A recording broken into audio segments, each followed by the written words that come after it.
Amidst the ocean, destroyer number 2, the Kaga, cuts through the waves and sails steadily. Aboard the ship, Sugimoto of the Draw Sword Guild orders to commence the operation by activating jamming signals. With that, the ants can't hear the Queen's call for help. Elsewhere, the hunters of Team Bravo face their own challenges. Kumamoto struggles to adapt to the intensity of the battle. His teammates urge him to get it together, warning him that if he doesn't adjust, he's going to end up dead. Team Charlie grows impatient. Shimizu comments that it might be faster to kill all the ants themselves, instead of waiting for the South Korean team to kill the Queen. Among them, Kenzo goes off on his own, playing a twisted game with the ants. He snaps off their wings one by one, taking perverse pleasure in their helplessness. His teammates watch, bemused by his antics. Team Delta keeps a close eye on the situation. They watch as fireworks go off at the ant tunnels, knowing that it must be Choi Jong-in in action. Kei wonders what would happen if his ice and Jong-in's fire faced off against each other. Izawa replies that the answer is simple. It would be both cold and hot. Meanwhile, the Korean hunters arrive at Bangnok Dam, which was once famous for its beauty, but has now become a wasteland, nothing but an ant colony. Jong-in casts a powerful spell, Flame Prison, over the mountain, saying that he usually uses it to tie up his enemies, but is now using it as a shield. This keeps ants that are B rank or lower from entering. Jong-in then casts another spell, saying he will look for a way in. A massive amount of fireballs appear in the area, bouncing back and forth, searching for a path to the Ant Queen's chamber. Jong-in points out that the place is like a labyrinth. If they go down a random path, they will end up right back where they started, just like the fireballs. The way inside is probably through a deep tunnel that doesn't show any signs of an explosion. Eventually, he finds what they're looking for. Beck feels a sense of reassurance, having Jong-in on their team. With the path now clear, Jong-in gives the signal to go in. Meanwhile, Jinwoo completes his daily quest. As he looks around, he notices that the area is usually pretty empty. But today, there isn't a single person around. He wonders if the broadcast for the Jeju Island raid has started. Jinwoo has no doubt that the South Korean and Japanese S-rank hunters are all very strong. So, he doesn't need to watch the broadcast. Even without him, he knows they are more than capable of successfully completing the raid, as long as everything goes according to plan. As Taegyu's arrow pierces through one of the ants, Jong-in observes that except for a few that stay behind, the rest have left the tunnels. Their prediction is spot on. Taegyu adds that it is his first time seeing these creatures and wonders if they are the Queen's royal guards. If so, they are pretty weak. He notes that their eyes have deteriorated, and these particular ants must have evolved to better guard the dark tunnels. That makes things easier for them. If these aren't the royal guards, then they can just breeze through using their firepower. Byung-gyu expresses doubt, asking Baek if he really thinks the Queen is here. What if she betrays her own subjects and runs away by herself? However, Beck comments that that's impossible, they're just ants. Besides, they're on an island. There's nowhere for her to run. The cameraman, struggling with the darkness of the tunnels, wonders if his camera is capturing anything. He reassures himself that the staff at headquarters will do a good job of editing. The Korean hunters venture deeper into the cave. With Jong-in holding a flame in his hand, he leads the group through the dark tunnels, the others sticking closely behind him. Suddenly, Jong-in spots something ahead. The group halts as they come across a spawning ground. Countless ant eggs cover the ground as far as the eye can see. They realize that the presence of eggs must mean that the Queen's chamber is nearby. Jong-in notes that the ants they encountered earlier must have been stationed to protect these eggs. He says he will set them all on fire. But Haein stops him, noticing that, out of all the hatched eggs, one is especially huge. Byung-gyu, bewildered, wonders aloud what in the world hatches out of that thing. Could it be a royal guard? Beck tells him to forget about everything else. Their only goal is to defeat the Queen. However, he can't blame Byung-gyu for being so taken aback. Meanwhile, Team Charlie finishes beating a group of ants. Kenzo comments that the flying ants turn out to be peskier than he thought. They attack using military tactics and fly in battle formation. He thinks he defeated around 30, but they manage to injure him in the shoulder and waist. Shimizu asks if he wants her to heal him, but mentions there is a price for it. Kenzo tells her to stop being annoying and just heal him already. But Shimizu says she has something she wants from him, and it isn't money this time either. Kenzo asks what it is, adding that she makes more than he does. She is still young, yet already so obsessed with money. He tells her to hurry as more ants are coming for them. Before Shimizu can respond or reveal what she wants from Kenzo, disaster strikes. In an instant, her head is severed from her body with terrifying speed. The sudden and brutal attack leaves Kenzo and Tatsumi in shock, unable to comprehend what just happened. Kenzo tries to warn Tatsumi, but he too meets a gruesome end. His head is crushed in a blur of motion. Tatsumi, fueled by rage and desperation, charges at the unseen beast, but his fate is sealed as well. As soon as he dashes forward, he is swiftly slashed down, joining his fallen comrades in death. Inside the cave, Dongwook stands tall behind his massive shield against the Queen's royal guards. He notes that each one is basically an S rank. But in the end, beasts are beasts. Unlike hunters who use a wide variety of battle tactics, their movements are predictable. With a powerful thrust, Dongwook uses his shield to block the incoming attacks from the ants. Without hesitation, he calls for Hei-in. She responds swiftly, leaping into the air and driving her sword into the head of the ants, pushing it deep into its body with the strength of her legs. The ant's body fluid splatters everywhere, but Hei-in doesn't pause. She moves on to the next ant, her blades slashing through its tough exoskeleton. She notes that their bodies are tougher than she thought. Dongwook adds that these royal guards are different from regular ants. He's just glad there aren't that many of them. Byung-gyu steps in, telling his comrades not to worry because he's there to back them up. Baek jokes that he guesses Byung-gyu isn't always a scaredy cat. Byung-gyu tells Baek to stop acting like an amateur as he smashes one of the ants' skulls into the ground with his mace. He reminds everyone that even if their skulls are crushed, the ants can remain alive for quite some time. To ensure they are defeated, their limbs need to be severed or they have to be finished off completely. Baek observes that even though the queen isn't in her chamber, her royal guards are there. But these ones look like they are from an older generation. He suggests that they are probably cast out as first-generation ants, meaning a slew of second-generation guards might be waiting for them ahead. Byung-gyu comments that they'd better make sure they are prepared. He opens his spellbook and casts healing spells on the group, giving them newfound strength. They feel revived, their bodies coursing with energy. The hunters, now fully healed and refreshed, feel as if they can take on a group of beasts and win. As more ants emerge from the shadows, their glowing red eyes piercing through the darkness, the hunters prepare for the next wave of attacks. Byung-gyu comments that he has the combat skills of an A rank, so he can take care of one or two stragglers if needed. However, Baek asks his friend if he really thinks he's crazy enough to rely on a healer. The buffs he's given them should be more than enough, and he tells him to stand back and watch how it's done. Meanwhile, after losing contact with Team Charlie, Izawa and Kei rush to their last known location. Izawa comments that he can't believe they have to go check up on Team Charlie because they lost contact with them, wondering what the hell they are up to. Upon arriving at the site, Izawa takes in the surroundings. The signs of a recent battle are evident, and Team Charlie easily defeated the ants too.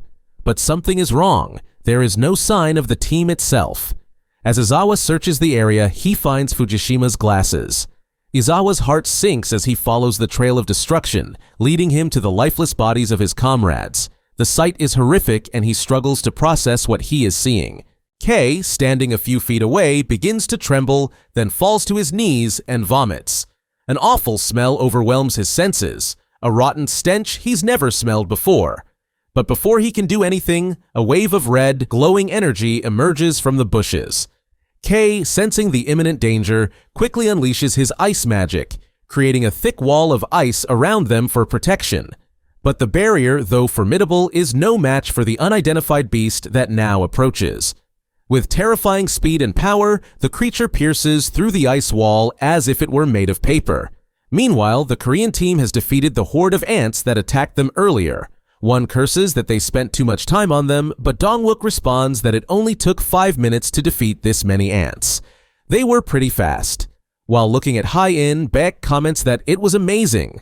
Byung-gyu basically gave her wings. In that short amount of time, she probably slaughtered at least twice as many ants as he did. Dongwook notes that it took them 15 minutes to reach this point. It'll take them less time to go back the way they came, so he'd say they have about 30 minutes left. Now they need to figure out a way to complete this raid. Just then, Hae-in senses a smell that probably belongs to the queen. She thinks the queen is with her guards as well. Baek also uses his eyes of the beast and confirms that the queen is in the very back and there are 8 guards in front of her. Dong-wook ponders that the royal guards are pretty much as strong as S-ranks, but the team will be able to finish them off while he creates a diversion and buys them time. He tells Cha Hae-in that he'll take on the queen and asks if she can take care of the guards.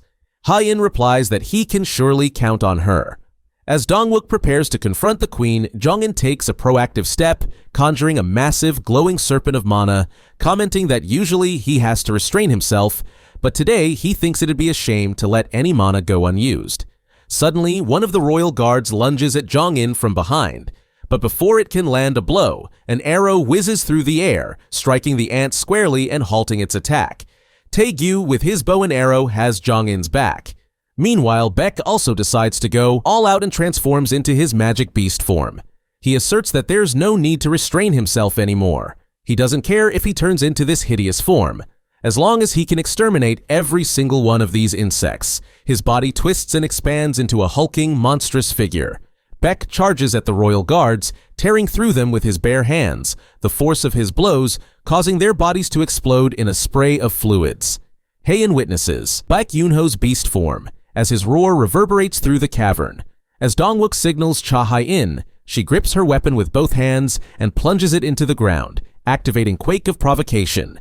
Immediately, waves of potent magic power ripple out from the sword, spreading through the air and compelling the queen's guards who have been charging at Dong-wook.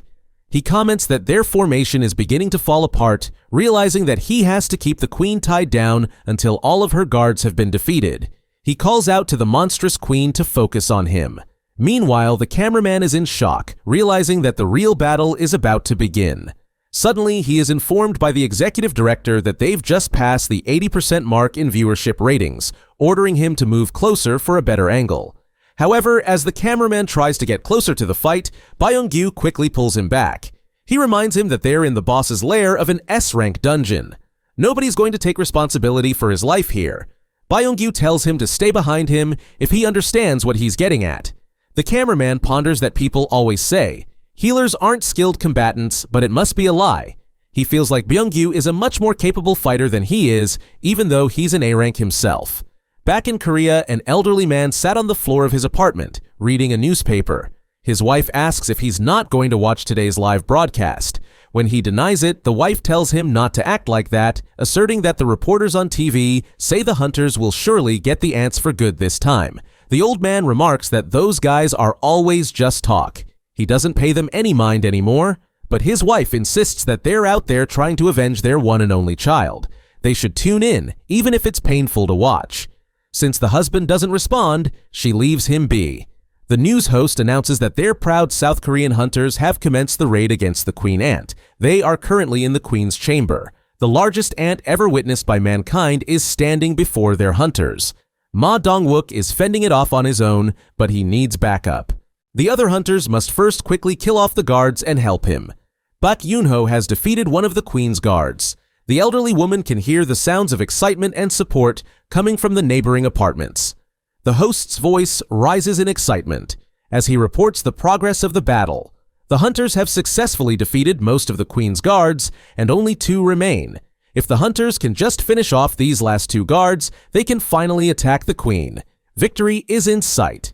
The old man slams the door and stares intently at the TV screen, almost crying. He tells his wife that this is their 4th time already. They need to win.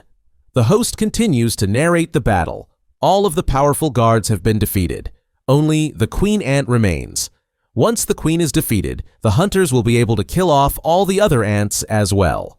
At the TV station, the executive director, who has been monitoring the ratings closely, is overwhelmed with joy when he learns that viewership has surpassed 85%. The host declares that South Korea is about to be added to the list of countries that have cleared an S-rank gate. Currently, only the United States, China, Russia, and France are on the list. Meanwhile, inside the cave, Dong-wook asks his comrades to close in on the queen. Tae-gyu unleashes a flurry of arrows, each one finding its mark on the queen. The arrows embed themselves into her tough exterior. Baek tells his fellow hunters not to be afraid. A queen without her guards is nothing but a scarecrow as he rips through her limbs. Enraged, the queen retaliated by spewing a flood of poisonous acid, aiming to take down as many hunters as possible. The acid caught Baek and Dongwook. However, Byung-gyu quickly acted and used his abilities to heal his comrades, while taunting the queen that she should have aimed for him.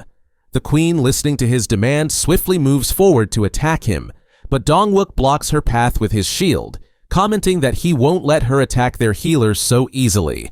As Dongwook holds his ground, Jong-in prepares his next move. He summons a massive ball of flame and hurls it at the queen, the explosion lighting up the dungeon in a fiery blaze. Baek thinks that the queen is done for. He can tell from his years of experience. She is on the verge of death and victory seems within reach. But then the queen rears her head toward the sky and lets out a piercing screech, a sound that echoes throughout the entire cave.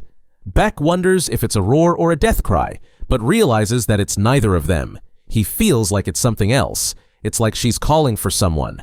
Outside the cave, Sugimoto reports to Goto that the ants have changed direction.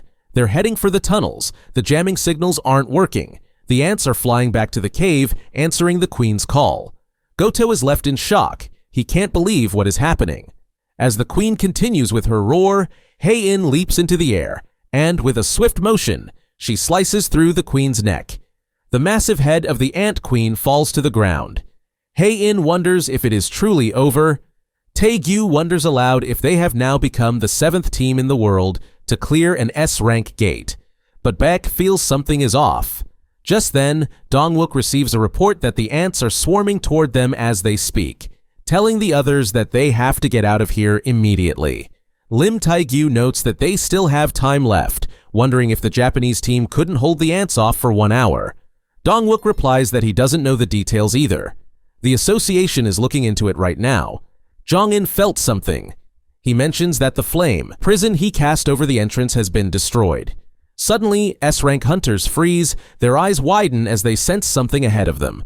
A powerful entity emerges and roars, shattering the silence, reverberating through the tunnel. Baek states that this doesn't make any sense, pondering how a single beast is capable of such strength. As Hae-in watches the magic beast ant enter the den, she falls to her knees, covering her nose as if she's about to throw up. She can't believe someone could have such a menacing energy. That thing is no ordinary beast. The beast suddenly appears before them, and the very sound of its footsteps sends shivers down their spines. Dongwook thinks they don't have time to stand around. They have to defeat that thing. But he can't move a single muscle. It feels as if his whole body is being torn apart. As the menacing creature walks past him, the creature stands in front of the dead queen, its attention solely focused on her lifeless form. Hunters' hearts pound in their chests, and their breaths grow shallow. The ant raises its head and unleashes a blood-curdling roar that shakes the entire area. The sheer force of the sound knocks the cameraman off his feet, and one by one, the hunters collapse to their knees. When the creature's cry finally stops, only Hae-in remains standing, though her legs tremble under the strain. The magic beast ant, now filled with rage, turns its gaze toward the hunters. In an instant, it appears behind Hae-in and strikes her with a powerful blow to her side. The force of the blow sends Hae-in crashing into a nearby wall. Dongwook calls out to Hae-in, but before he can do anything else, the creature appears beside him. With a single devastating punch, it shatters Dongwook's shield along with his arm. As he tries to attack with his other arm, the creature grips it and tears it away from his body. The pain is excruciating and blood pours from the wound. Baek springs forward in a desperate attempt to attack. However, he meets the same fate as the magic beast slices through his body. Nearby, Jong-in prepares a spell, but the ant is too fast. It slashes at his torso with its claws. With the group being picked apart, one by one, Tae-gyu, who has been waiting for the right moment to strike, finally sees his opportunity. Positioned about 5 paces away from Jong-in, he hides his presence, hoping to catch the ant off guard. He shoots an arrow imbued with mana, confident that it will hit its target. However, to his disbelief, the ant snatches the arrow out of the air with incredible speed and snaps it in half effortlessly. With a swift punch to the face, the ant sends Tae-gyu flying back. Suddenly, the magic beast senses something as it is sent tumbling to the ground by Dongwook, but it quickly regains its footing. Ma Dongwook, now with his arms miraculously regenerated, comments that his arms may have been cut off, but he has Byung-gyu by his side. Byung-gyu activates a self-defense skill called Disguise. Just like camouflage, it conceals all traces of one's presence. The only downside is that you can't move, but it's still a handy skill to have as a healer. Byung-gyu is confident that even if that beast wants to get rid of him, it wouldn't be able to locate him, and as long as his teammates have his heals, it won't be able to defeat them easily. The magic beast grabs Dongwook by the leg and starts slamming him to the ground left and right. As Byung-gyu tries to use his healing magic, the creature senses his location and gazes in his direction. Byung-gyu ponders that his disguise skill is still in effect. There's no way it knows where he is. Baek suddenly realizes the danger, but it is too late. Byung-gyu has his chest pierced by the magic beast, and blood pours from the wound. As Baek calls out for his dear friend, Byung-gyu looks at him and tells him to run away. Then, with a sickening crunch, the ant bites off Byung-gyu's head, sending a chill down the hunter's spines. Baek screams in despair as he leaps toward the monster, but the ant grabs him by the neck. To Baek's horror, the magic beast opens its mouth and starts repeating Byung-gyu's last words, telling Baek to run away. The voice that comes out is a perfect copy of Byung-gyu's. Just by eating its prey, the beast obtains not only the life, but also the strength and knowledge of the person it has consumed. The magic beast, Ant tells the hunters that they are all weak and asserts that their queen is defeated. Killing all the soldiers on the hunter's side won't be enough. It asks the hunters, "Who is your king?" Baek's eyes widen in shock and confusion. Panic sets in, as he realizes the dire situation they are in. However, the ant seems to sense something. There is a strong presence outside. The beast then drops Baek to the ground and disappears in a flash, moving with incredible speed toward whatever it senses outside. Baek coughs, struggling to breathe, and wonders if the creature is heading toward Goto Ryuji. But he realizes that they don't have time to be sitting around like this. They have to get out of here before that monster returns. However, to Baek's surprise, the ants are already back in the cavern. Outside the cave, Team Alpha, led by Goto, continues their mission. Mari Ishida comments that something is not right. They have lost contact with Team Charlie and now they can't get in touch with Team Delta. Goto speculates that maybe something is wrong with the signals. Even so, they should still be within range. He quickly contacts Team Bravo, asking if they have lost contact with Charlie and Delta as well. Team Bravo responds, saying they've only received word from Team Alpha and asks Goto if he wants them to go check on them. Goto responds that they are already on it and instructs them to finish up what they are doing and wait for them at the rendezvous point. Just then, Goto receives another call. He thinks it is Team Bravo again, so he asks if they have forgotten to report something. However, it is Matsumoto, chairman of the Japanese Hunter Association. Matsumoto asks Goto for an update, but Goto is still processing the gruesome death of his comrades. First, he reports that some of their hunters were just found dead. Matsumoto says that it seems they've suffered unnecessary losses. Didn't they purposefully choose to fight against the mutant ants to avoid a situation like this? Goto responds that that is correct. There's no need to worry. It just means these hunters were weak. Matsumoto remarks that Goto is cold and harsh, as always, adding that as long as they have him, losing a couple of others isn't a big deal. He then asks if the South Korean hunters are fighting the queen right now. Goto answers that yes, they are. A few moments ago, there was an issue with the jamming signals, so all of the ants are now headed toward the queen's location. He's concerned there may be another turn of events, but as of now, things seem to be under control. Matsumoto asks Goto if he thinks the South Korean team will make it out of there alive. What are their chances of survival? Goto responds that based on his experience with the South Korean hunters, their current raid team has a 0% chance of survival. Matsumoto says that that's good, and states the Japanese hunters tried their best to help make the Jeju Island raid a success, but unfortunately they were forced to retreat when all the South Korean hunters were defeated. Goto's attempt to become a national-level hunter was tragically foiled. The press is going to eat this up. Matsumoto adds that they've also achieved their ultimate goal, the annihilation of the South Korean S-ranks, and tells Goto to pull out of there right away. As Goto prepares to pull his team out, something unexpected happens. Before he can finish his sentence, the magic beast Ant suddenly appears, and with blinding speed, severs Ishida's head in an instant. Goto quickly realizes that this is no ordinary ant. He tells Minoru to go and join Team Bravo, insisting that if it's a strong beast, Minoru will only get in the way. This ant has quite a threatening presence.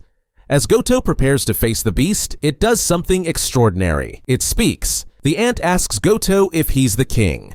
Goto smirks and arrogantly replies, while drawing his sword, declaring that he is indeed the king. The moment the ant receives its answer, it giggles and unleashes its crazy magical power. The air around Goto suddenly becomes heavy, prompting Goto to wonder how it is able to wield such powerful magic. He's experienced this feeling once before when he fought Sung Jinwoo. Before Goto can fully grasp what is happening, the magic beast ant makes its move with lightning speed. In an instant, Goto's head is severed from his body, falling to the ground.